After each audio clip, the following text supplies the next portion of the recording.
ஹாய்ங்க. Event முடிஞ்ச மறுநாள் முகூர்த்தத்துக்கு போகிற மாதிரி இருந்துச்சுங்க. எங்கள் மாமாவோட ஃப்ரெண்டு வீட்டு ஃபங்க்ஷன் தாங்க அது. அதனால தான் நாங்கள் முகூர்த்தத்துக்கும் போனோம். நாங்கள் போகிறதுக்குள்ளே பார்த்திங்கன்னா கல்யாணமே முடிஞ்சிருச்சு. என்னாச்சுன்னா எனக்கு ஒரு சம்பவம் ஆயிடுச்சு. வண்டியிலேருந்து இறங்கும்போது சைலன்சர் பட்டு கால் சுட்டுருச்சு. அதனால் எங்களால் கல்யாணத்தை பார்க்க முடியல.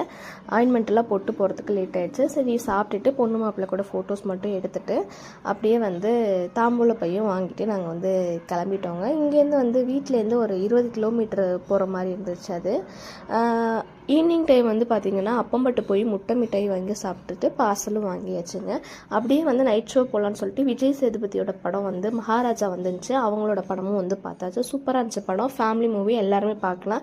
இந்த தேட்டர் புதுசாக தான் கட்டியிருக்காங்க. எனக்கு தேட்டர் பேர்லாம் கிடையாது. இது செஞ்சியில் தான் பார்த்தேன். லைட் செட்டிங்லாம் போட்டு சூப்பராக இருந்துச்சுங்க. படம் முடிச்சுட்டு சரி வீட்டுக்கு போகலான்னு பார்த்தா வெளியில் வந்தால் ஒரே மலையோட மலையாக போகும்போது கோவில் திருவிழா போல் இந்த லைட் போட்டு சூப்பராக அலங்காரம் பண்ணியிருந்தாங்க. அப்படியே மலையோட மலையாக நாங்களும் வீட்டுக்கு வந்தாச்சுங்க.